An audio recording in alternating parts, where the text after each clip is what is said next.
Ayo berinvestasi akhirat, bangun rumahmu di surganya. Sempurnakanlah ibadah Anda dengan beramal jariah yang pahalanya tidak terputus hingga akhir kiamat.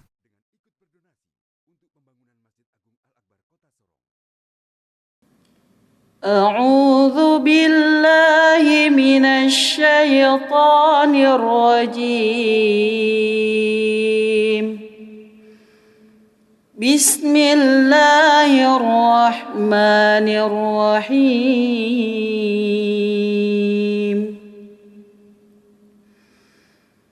وإذا قيل لهم آمنوا بما أنزل الله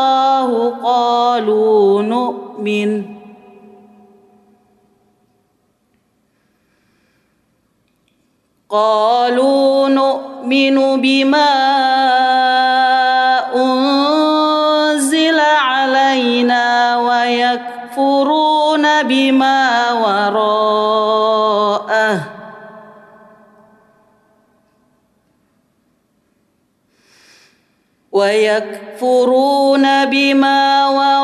وراءه وهو الحق مصدقا لما معهم قل فلم تقتلون أنبياء الله من قبل إن كنتم مؤمنين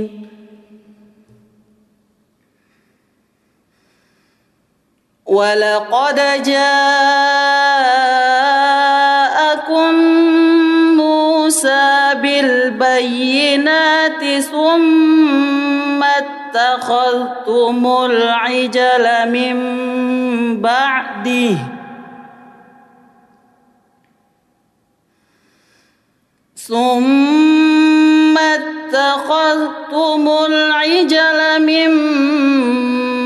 بعده وأنتم ظالمون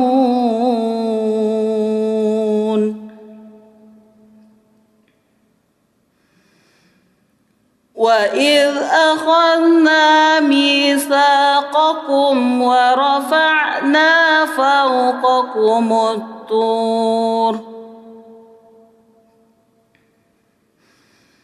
خذوا ما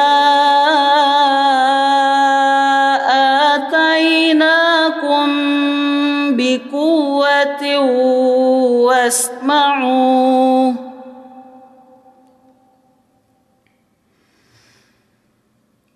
قالوا سمعنا وعصينا وأشربوا في قلوبهم العجل بكفرهم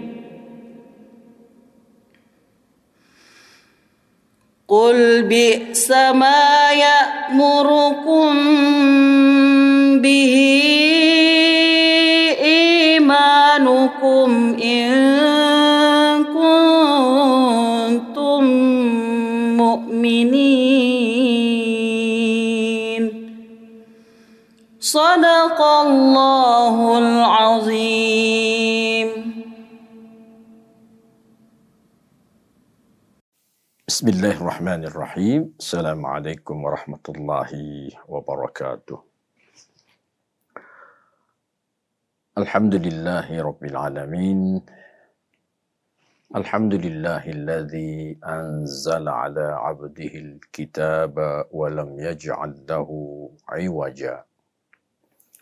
Qayyiman liyundhira ba'san shadidan min ladun ويبشر المؤمنين الذين يعملون الصالحات أن لهم أجرا حسنا ماكثين فيه أبدا وينذر الذين قالوا اتخذ الله ولدا ما لهم به من علم ولا لآبائهم كبرت كلمة تخرج من أفواههم إن يقولون إلا كذبا. Asyhadu an la ilaha illallah wahdahu la syarika lah. Wa asyhadu anna Muhammadan abduhu wa rasuluh. Allahumma fassalli wa sallim wa barik ala Muhammad wa ala alihi wa ashabihi wa man tabi'ahum bi ihsanin ila yaumiddin. Kaum muslimin, muslimat, para pemirsa yang dirahmati dan diberkahi oleh Allah Subhanahu wa taala. Alhamdulillah, dengan izin Allah Subhanahu wa taala kembali kita bertemu pada kegiatan kajian rutinitas kita tafsir Al-Qurtubi. Semoga pertemuan kita ini senantiasa dirahmati dan diberkahi oleh Allah Subhanahu wa taala. Kaum muslimin dan muslimat yang dirahmati Allah. Kali ini kita coba ingin mengkaji firman Allah Subhanahu wa taala masih di surah Al-Baqarah. Sekarang ayat yang ke-91 sampai dengan 93. Di ayat yang ke-91 Allah Subhanahu wa taala berfirman, A'udzu billahi minasyaitonir rajim. Wa idza qila lahum aminu bima anzalallah qalu nu'minu bima unzila alaina wa yakfuruna bima wara'ahu wa huwal haqqu musaddiqan lima ma'ahum. Qul falima taqtuluna anbiya Allahi min qabl in kuntum mu'minin. Dan apabila dikatakan kepada mereka, berimanlah kalian dengan apa yang Allah turunkan. Qalu, mereka berkata, nu'minu bima unzila alaina. Kami hanya beriman dengan apa yang telah diturunkan kepada kami. Wa yakfuruna bima wara'ahu. Dan mereka ingkar, mereka kafir terhadap kitab yang turun di belakang mereka, sesudah mereka. Wa huwal haqqu musaddiqan lima ma'ahum. Sedangkan kitab itu yang diturunkan sesudah mereka adalah kebenaran yang membenarkan kitab yang ada bersama mereka. Kul, katakanlah hai Muhammad, falima taqtuluna anbiya Allahi min qabl. Maka mengapa kalian semua membunuhi para nabi dahulu kala? In kuntum mu'minin, jika kalian orang-orang yang beriman. Kaum muslimin yang dirahmati Allah. Ayat ini tentu masih berkaitan dengan ayat sebelumnya, yaitu ayat yang ke-90, di mana masih menceritakan tentang bagaimana potret orang-orang Yahudi dahulu kala ketika Rasulullah SAW diutus resmi menjadi nabi dan rasul. Mereka diajak kepada kebenaran-kebenaran, tetapi seperti kebiasaannya yang terdahulu, mereka menolak kebenaran-kebenaran yang disampaikan oleh Rasulullah SAW. Di ayat yang ke-90 itu, mereka kufur terhadap ajakan Rasulullah SAW. Mereka kufur terhadap ajaran-ajaran Al-Quran. Karena disebabkan mereka itu iri, dengki terhadap kerasulan Nabiullah Muhammad SAW. mengapa mereka iri terhadap Rasulullah sallallahu alaihi wasallam? Hal itu disebabkan karena mereka orang-orang Yahudi sangat berharap bahwa nabi terakhir yang dijelaskan dalam kitab Taurat itu, mereka berharap supaya dari kalangan mereka, dari orang-orang Bani Israel. Tetapi tentu Allah Maha Kuasa, Allah Maha berkehendak, maka yang menjadi nabi adalah Rasulullah sallallahu alaihi wasallam yang notabene dari bangsa Quraisy, dari bangsa Arab. Jemaah yang dirahmati Allah. Maka pada ayat yang ke-91, seperti yang diperintahkan Allah kepada Rasulullah sallallahu alaihi wasallam untuk senantiasa tak bosan-bosannya mengajak umat ini beriman kepada Allah Subhanahu wa taala, beriman kepada Al-Qur'an, mengikuti dakwah Rasulullah sallallahu alaihi wasallam. Inilah yang Allah jelaskan. Wa idza qila lahum aminu bima anzalallah. Apabila dikatakan kepada mereka, berimanlah kalian terhadap apa yang Allah turunkan. Maksudnya, berimanlah kalian terhadap Al-Quran. Karena Al-Quran ini kitab yang terakhir yang membenarkan juga kitab-kitab yang terdahulu. Kitab Injil, kitab Taurat, kitab Zabur juga dijelaskan oleh Allah Subhanahu wa taala di dalam Al-Quran. Jadi, karena Al-Quran ini adalah kitab yang terakhir, maka tentu adalah hal yang sangat lumrah kalau mereka mengimani Al-Quran itu karena tidak bertentangan dengan kitab-kitab mereka yang terdahulu. Ketika mereka diajak untuk beriman, qalu nu'minu bima unzila alaina. Mereka berkata, kami hanya beriman terhadap apa yang diturunkan kepada kami. Terhadap apa yang diturunkan kepada Nabi Musa alaihissalam, kitab Taurat. Kepada apa yang diturunkan kepada Nabi Daud alaihissalam, kitab Zabur. Dan juga mereka hanya mau beriman kepada kitab Injil yang diturunkan kepada Nabi Isa alaihissalam. Jamaah yang dirahmati Allah, jangan sampai kita melupakan bahwa baik Nabi Musa, Nabi Daud maupun Nabi Isa, maka kaum mereka adalah Bani Israel. Sekali lagi, Bani Israel. Oleh karenanya ketika Nabi Muhammad mengajak untuk beriman kepada Al-Quran dan notabene Nabi Muhammad ini berasal dari kaum Quraisy, maka penolakan mereka berkata, kami hanya beriman terhadap apa yang telah diturunkan kepada kami. Wa yakfuruna bima wara'ahu. Mereka mengingkari, mereka menutup diri terhadap kitab yang turun di belakang mereka. Maksudnya sesudah mereka, yaitu Al-Quran. Wa huwal haqqu musaddiqan lima ma'ahum. Sedangkan Al-Quran itu adalah kebenaran mutlak yang membenarkan kitab terdahulu yang ada bersama mereka.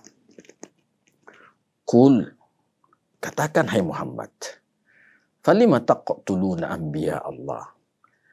Kalau kalian beriman kepada kitab yang terdahulu sebelum Al-Quran, maka persoalannya adalah mengapa kalian membunuhi para nabi? Yang nabi itulah yang membawa kitab suci yang ada pada kalian. Kalian berusaha mencelakai Nabi Musa alaihissalam. Kalian berusaha untuk membunuhi, bahkan membunuh sampai terjadi pembunuhan nabi-nabi yang terdahulu. Mengapa kalian membunuh Nabi Yahya? Mengapa kalian membunuh Nabi Zakaria, ayah Nabi Yahya? Dan mengapa kalian berusaha pula membunuh Nabi Isa alaihissalam? Falima taqtuluna anbiya Allahi min qabl. Kalau kalian beriman terhadap kitab suci itu sebelum Al-Quran, kenapa kalian membunuhi para nabi mereka? In kuntum mu'minin, jika kalian benar-benar orang yang beriman. Jamaah yang dirahmati Allah, ini tentu adalah pertanyaan qati', pertanyaan yang mematahkan argumentasi mereka bahwa mereka itu hanya mau mengimani kitab-kitab yang dahulu. Dan Allah mengajukan pertanyaan kepada mereka lewat lisan Rasulullah SAW. Kenapa kalian membunuh nabi-nabi yang terdahulu?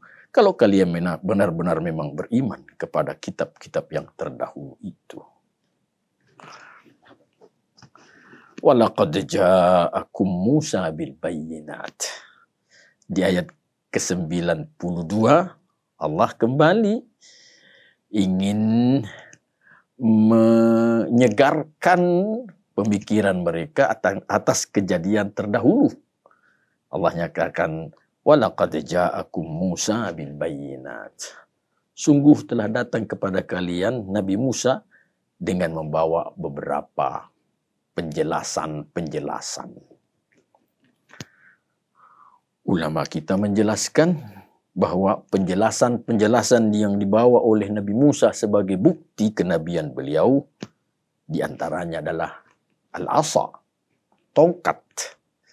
Tongkat beliau yang bisa berubah menjadi ular. Tentu dengan izin Allah Subhanahu wa taala.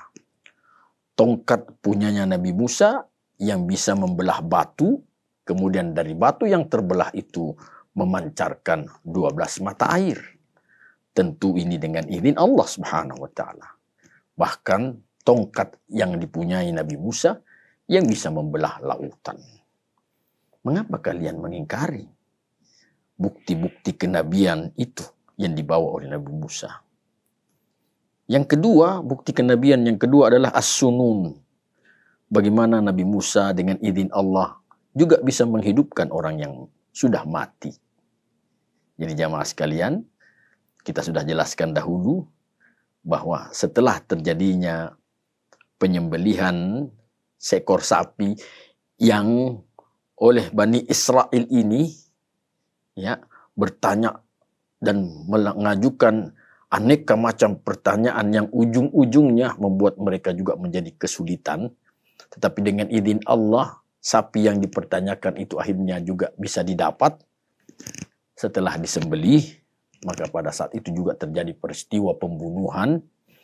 Dan Allah memerintahkan kepada Nabi Musa bahwa pukulkan dengan bahagian dari sapi itu kepada orang yang mati, yang dibunuh itu. Kemudian dalam riwayat yang aqwa, yang lebih kuat, bahwa bahagian dari sapi itu, yaitu ekor dari sapi itu, dipukulkan ke mayat itu, kemudian mayat itu hidup. Mayat itu menceritakan siapa yang membunuh dia, dan setelah dia menceritakan siapa yang membunuh dia, mayat itu kembali mati. Nah, ini tentu disaksikan oleh mereka, Bani Israel itu. Ini salah satu tanda lain dari kenabian Nabi Musa alaihissalam. Kemudian waliyad, tangan Nabi Musa, yang jika dimasukkan ke dalam saku beliau, kemudian ketika dikeluarkan, tangan ini menjadi putih bercahaya. Ini yang oleh mereka menuduh bahwa itu adalah sihir, termasuk tongkat Nabi Musa alaihissalam. Tetapi tuduhan mereka itu di kemudian hari menjadi terbantahkan karena mereka ingin menandingi yang mereka tuduhkan kepada Nabi Musa, sihirnya Nabi Musa. Tetapi tentu yang namanya mukjizat dari Allah tidak akan mungkin bisa ditandingi oleh kehebatan manusia.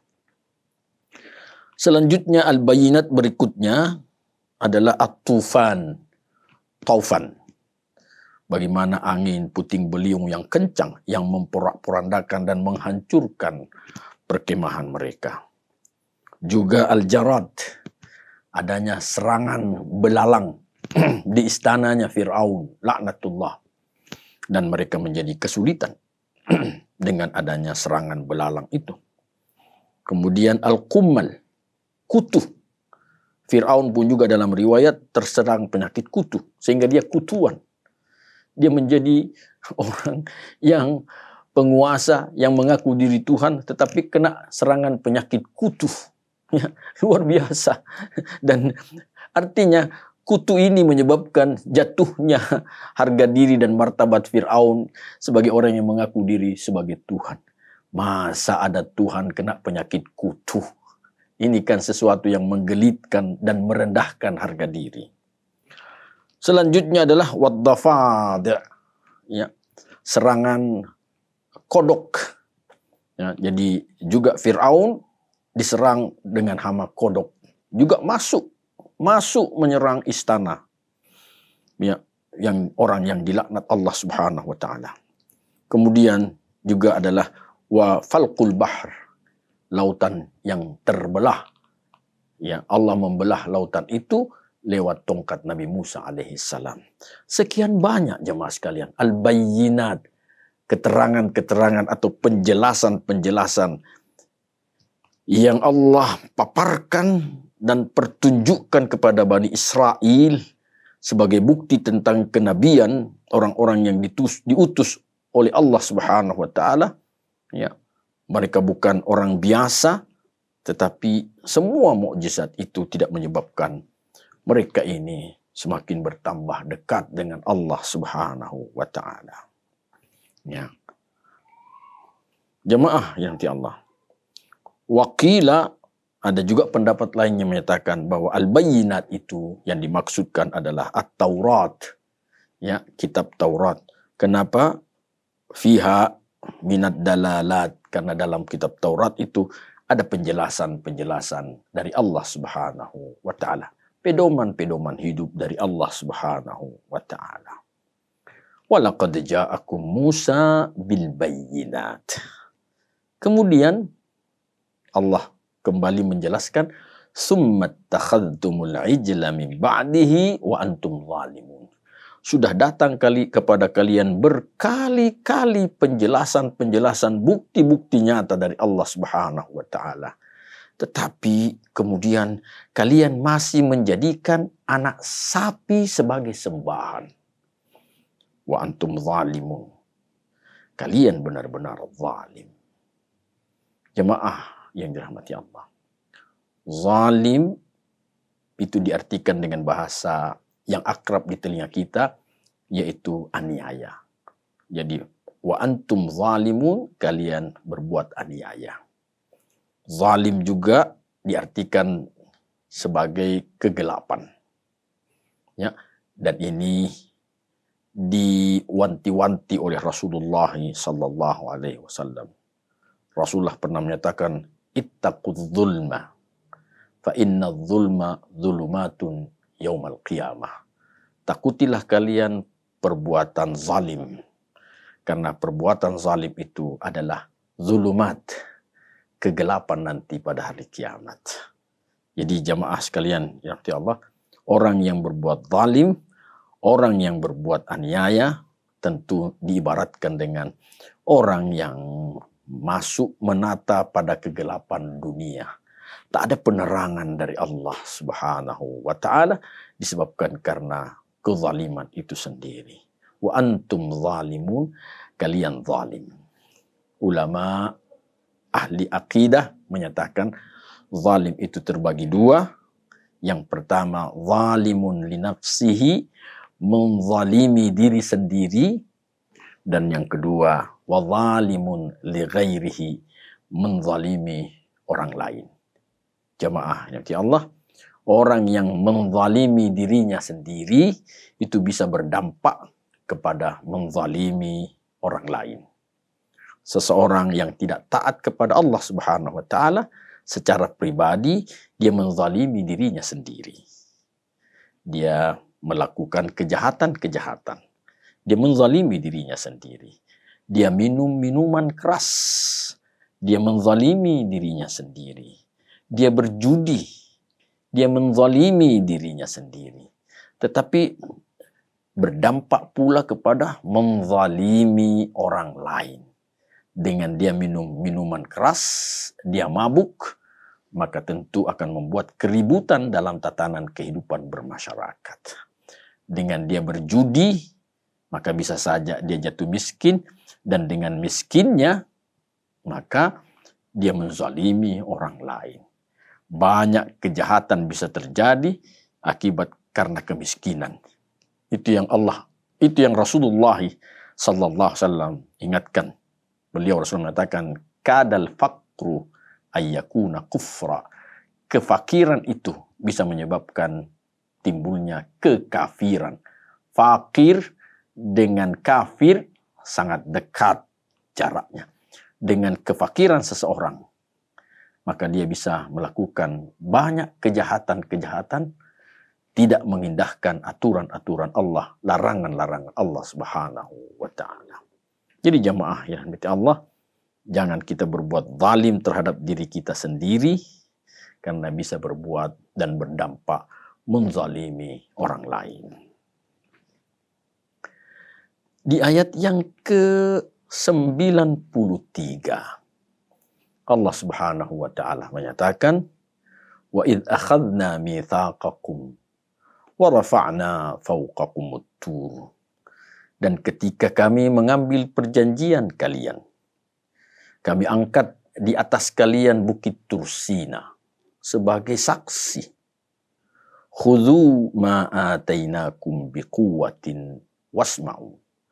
Ambillah, jalankanlah apa yang telah kami berikan kepada kalian, ajaran-ajaran Allah yang tertera dalam kitab suci kalian, itu jalankan dengan sekuat-kuatnya, biquwatin. Wasma'u, hei kalian dengarkan itu. Qalu, mereka berkata, sami'na wa asayna. Kami dengar, tapi kami tidak mau patuh. Kami durhakai. Wa ushribu fi qulubihimul ijla bikufrihim. Mereka telah dirasapkan di dalam hati mereka penyembahan terhadap anak sapi karena kekafiran mereka. Jamaah yang dirahmati Allah, kata ushribu itu berasal dari kata ashraba. Ashraba tentu berasal dari kata syariba, minum. Jadi ashraba itu diminumkan. Bahasa yang lainnya dicekoki. Ya, jadi penyembahan terhadap anak sapi itu sudah sangat mendarah daging di dalam hati mereka. Menjadi suatu kebiasaan budaya yang hampir tidak bisa mereka lupakan. Jadi petunjuk-petunjuk Allah Subhanahu wa ta'ala tertolak disebabkan meskipun mereka berkali-kali melihat kebesaran Allah, tapi tetap mereka menolak petunjuk Allah itu disebabkan karena hati mereka sudah dipenuhi, sudah dicekoki dengan penyembahan anak sapi. Jemaah yang dirahmati Allah, ini yang diingatkan oleh Rasulullah SAW kepada kita semua. Rasulullah pernah menyatakan bahwa ketika kita berbuat satu dosa, maka dosa ini akan menjadi titik hitam di dalam hati kita. Seringkali kita berbuat dosa, semakin banyak kita berbuat dosa, maka semakin banyak titik hitam di dalam hati kita. Kalau kita bertobat dengan perbuatan dosa itu, maka titik hitam tadi akan dibersihkan oleh Allah Subhanahu wa ta'ala. Seringkali kita bertobat, maka seringkali pula titik-titik noda-noda hitam yang ada dalam hati kita akan dibersihkan oleh Allah Subhanahu wa ta'ala. Persoalannya adalah, kalau sering kita berbuat dosa dan kita tidak bertobat, maka menetaplah titik-titik hitam itu di dalam hati kita. Kalau hati kita sudah tertutupi dengan noda hitam tadi, maka wal'iyadzubillah, ini tentu semakin sulit seseorang mendapatkan hidayah dari Allah Subhanahu wa ta'ala. Inilah yang terjadi kepada mereka, Bani Israel. mereka tidak pernah mau meninggalkan penyembahan terhadap anak sapi. Sehingga dosa syirik ini, dosa akbar ini benar-benar mendominasi, menutupi, mengkarati hati mereka. Sehingga meskipun para nabi yang diutus oleh Allah terhadap mereka dengan membawa berbagai macam penjelasan-penjelasan, mukjizat, tapi karena mereka tidak ingin membersihkan hati mereka dari karatan-karatan syirik itu, sehingga mukjizat Allah Subhanahu wa taala tertolak. Meskipun mereka sendiri berkali-kali pernah merasakan hebatnya mukjizat Allah Subhanahu wa taala itu. Tetapi pada akhirnya mereka tetap masih menolak ajakan para nabi mereka, disebabkan karena hati mereka sudah dicekoki dengan perbuatan syirkum billah, syirik kepada Allah Subhanahu wa taala. Karenanya jemaah sekalian, Rasulullah sallallahu alaihi wasallam mengingatkan kepada kita sebagai seorang muslim. Sekali lagi, kita ini muslim, dan muslim itu artinya orang yang berserah diri kepada Allah Subhanahu wa taala. Berserah diri kepada Allah itu artinya bahwa apa yang diperintahkan oleh Allah kita laksanakan, dan apa yang dilarang oleh Allah Subhanahu wa taala kita jauhkan. Kita tidak lakukan yang dilarang oleh Allah. Itu artinya berserah diri. Berserah diri juga artinya bahwa benar-benar kita meyakini bahwa petunjuk Allah Subhanahu wa taala itulah yang benar. Tak ada sedikit pun juga terbesit di dalam hati kita penolakan kepada penjelasan Allah Subhanahu wa taala. Kita benar-benar muslim, berserah diri kepada Allah Subhanahu wa taala. Allah pasti menyayangi kita. Perintah Allah pasti bisa kita lakukan. Allah tidak akan mungkin memberi beban kepada kita yang kita tidak sanggup untuk lakukan. Senantiasa kita berprasangka baik kepada Allah Subhanahu wa taala. Inilah muslim yang hakiki. Dan mudah-mudahan kita semua termasuk orang yang benar-benar muslim, dan Allah juga memerintahkan agar jika satu saat nanti nyawa kita dicabut oleh Allah, jangan sekali-kali kita mati kecuali dalam keadaan berserah diri kepada Allah Subhanahu wa taala. Wala tamutunna illa wa antum muslimun. Jangan sekali-kali kalian mati kecuali kalian benar-benar berserah diri kepada Allah Subhanahu wa taala. Jemaah yang dirahmati Allah, kita kembali, dosa yang sering diulang-ulang menjadi kebiasaan, maka ini sangat berbahaya. Sangat berbahaya. Itu pula Rasulullah mewanti-wanti kita. Beliau menyatakan, iyyakum wa muhaqqiratudz dzunubi. Jauhilah kalian dosa-dosa kecil yang kalian anggap remeh, yang kalian anggap enteng. Fa innahunna yajtami'na 'ala ar-rajuli hatta yuhlikannahu. Karena sesungguhnya dosa kecil itu kalau sering dilakukan, dia berhimpun pada seseorang, maka dosa tadi akan membinasakan si pelakunya. Hadis ini banyak dijelaskan oleh ulama-ulama kita.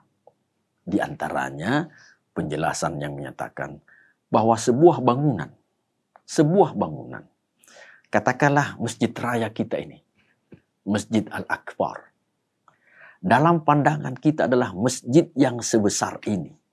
Meskipun baru di ruangan bawahnya, pandangan kita masjid yang sebesar ini.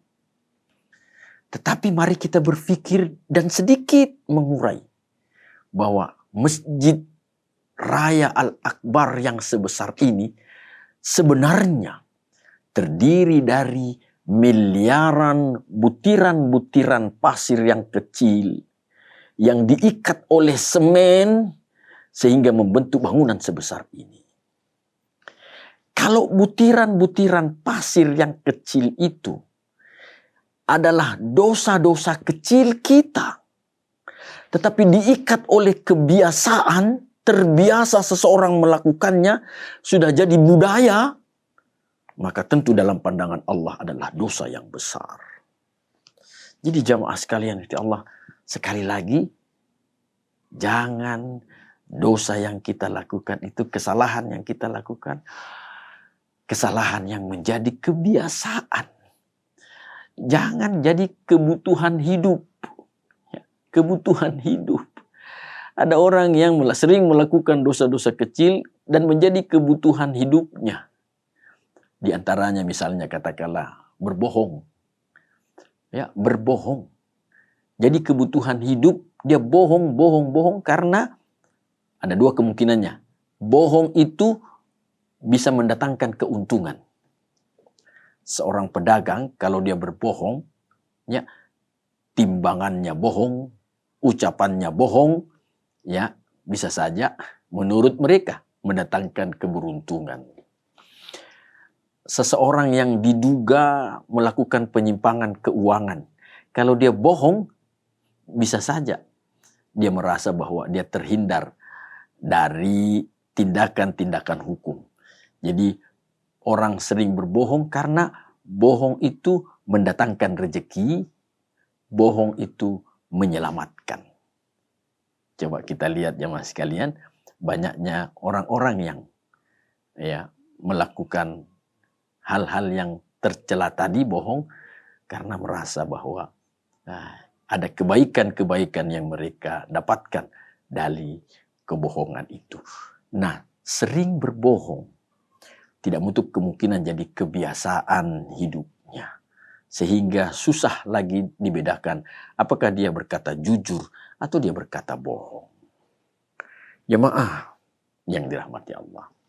Sebaliknya Rasulullah SAW memerintahkan kita untuk melakukan kebaikan-kebaikan meskipun itu kecil. Ya, kebaikan-kebaikan meskipun itu kecil. Ya, Rasulullah menganjurkan kita untuk membiasakan diri melakukan kebaikan-kebaikan yang meskipun kecil tetapi berketerusan.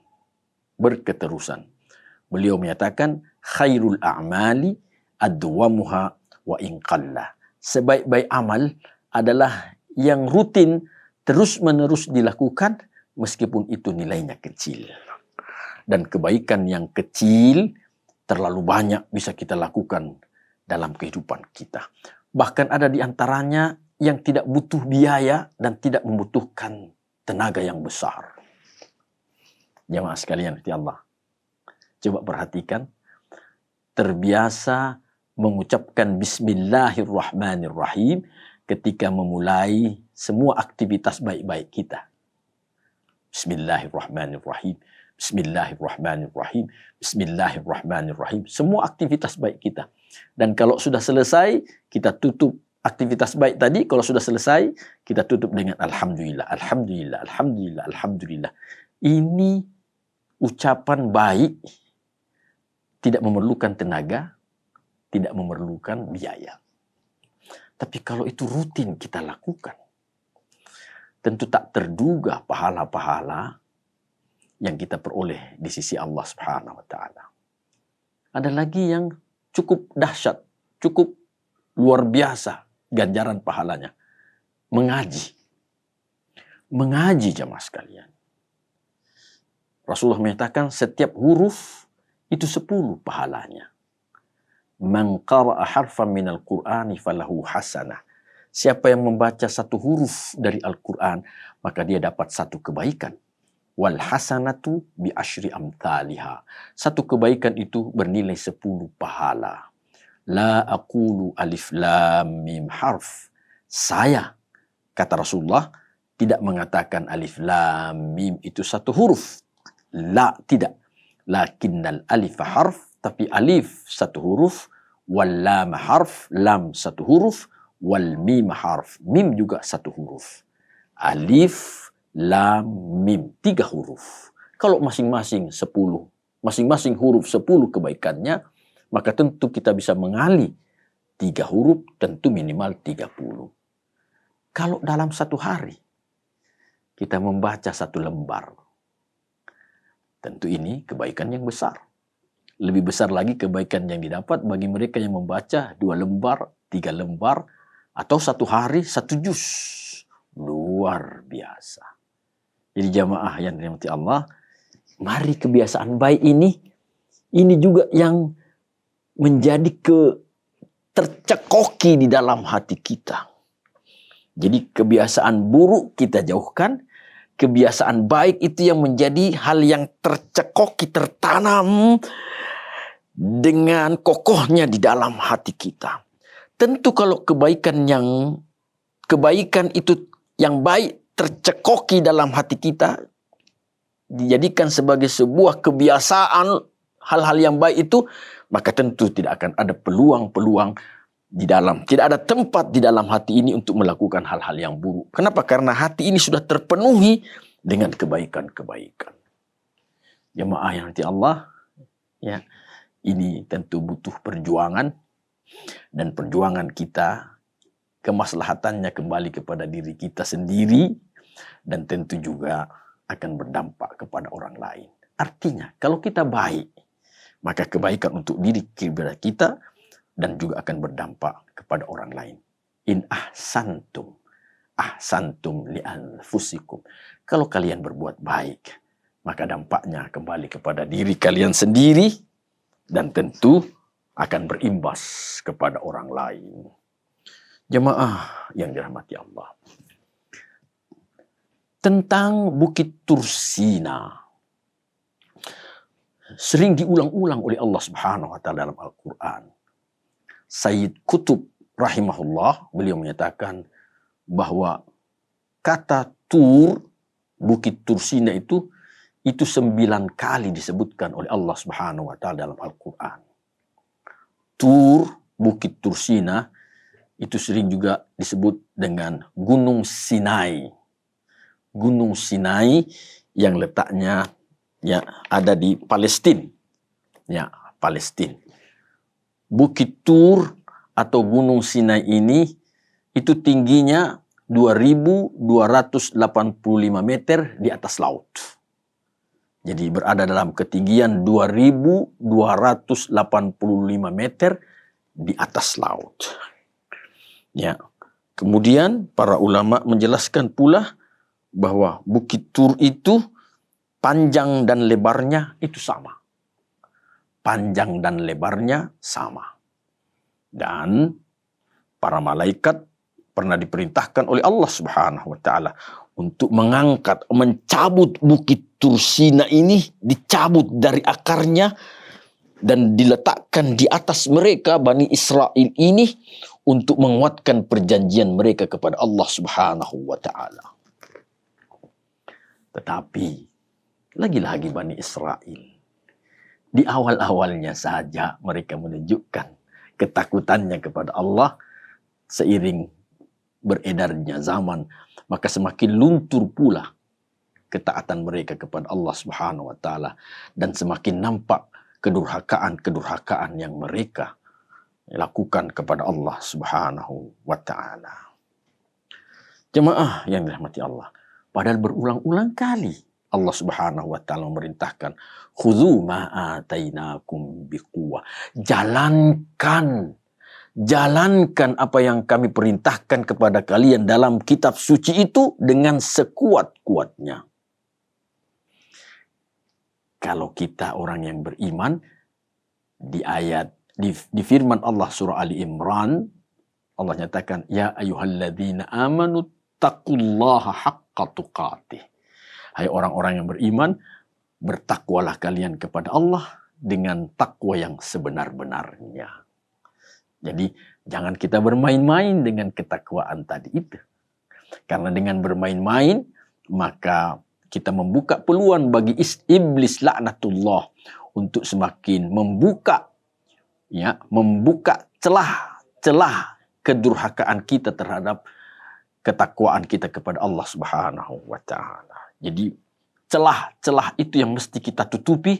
Jangan beri peluang iblis laknatullah untuk memainkan peranannya mengajak kita untuk mendurhakai Allah Subhanahu wa Ta'ala. Kalaupun ada kekurangan-kekurangan kita, mohonlah kepada Allah Subhanahu wa Ta'ala agar Allah senantiasa memberi hidayah kepada kita dan membantu menolong kita untuk senantiasa meningkatkan ketakwaan kita kepada Allah Subhanahu wa Ta'ala. Di ayat yang terakhir, kalimat yang terakhir di ayat yang ke-93 itu, Allah nyatakan, "Qul bi'sa ma ya'murukum bihi imanukum in kuntum mu'minin." Katakanlah hai Muhammad, alangkah buruknya yang diperintahkan kepada kalian oleh keimanan kalian. Jadi kalian mengaku diri mengimani kitab suci kalian, menolak Al-Quran. Kalian mau beriman terhadap kitab-kitab yang terdahulu. Tapi kalian, wahai Bani Israel, menjadikan anak sapi sebagai sembahan. Dan perlakuan kalian itu sudah mendarah daging pada diri kalian. Sehingga kalian banyak melakukan kedurhakaan. Sehingga Rasulullah menyatakan, alangkah buruknya yang diperintahkan oleh iman kalian itu. Itu tidak mungkin. Kalau iman kalian benar, tidak mungkin kalian melakukan kejahatan. Jadi kalian ini melakukan kejahatan-kejahatan, mendustakan keimanan yang benar, yang kalian sudah berjanji dengan Allah Subhanahu wa Ta'ala. Itu sebabnya di kalimat yang terakhir Allah nyatakan, in kuntum mu'minin. Qul bi'sa ma ya'murukum bihi imanukum in kuntum mu'minin. Kalau kalian benar-benar beriman, maka alangkah buruknya itu keimanan kalian karena kalian melakukan hal-hal yang sangat dimurkai oleh Allah Subhanahu wa Ta'ala. Jemaah yang dirahmati Allah, ini sekali lagi sering diulang-ulang ya cerita tentang Bani Israel itu agar supaya menjadi pelajaran berharga kepada kita semua. Bukankah kita ini makhluk suka pelupa? Rasul menyatakan al-insanu mahallul khoto'i wan nisyan. Manusia itu tempatnya salah dan lupa. Sehingga sering diulang-ulang. Jadi inilah salah satu metode pendidikan yang dikembangkan di dalam Islam. Bahkan dunia mengembangkannya, yaitu tikrari. Metode tikrari. Artinya sering diulang-ulang. Penjelasan itu harus sering diulang-ulang. Supaya kita tidak menjadi lupa. Kalaupun satu saat kita lupa, dengan diulang, kita kembali mengingat dan meninggalkan kesalahan yang kita lupakan tadi itu. Karena diulang. Sehingga kita terhindar dari panjangnya kealpaan kita dalam mendekatkan diri kepada Allah Subhanahu wa Ta'ala. Jemaah yang dirahmati Allah, semoga Allah Subhanahu wa Ta'ala senantiasa menyayangi kita semua dan insya Allah kita akan bertemu kembali di episode berikutnya. Hadanallah wa iyyakum ajma'in. Assalamualaikum warahmatullahi wabarakatuh. Ayo dukung media dakwah Masjid Agung Al-Akbar dengan ikut berdonasi pengadaan alat multimedia dan operasional dakwah. Usia boleh terputus, pahala jariah mengalir terus.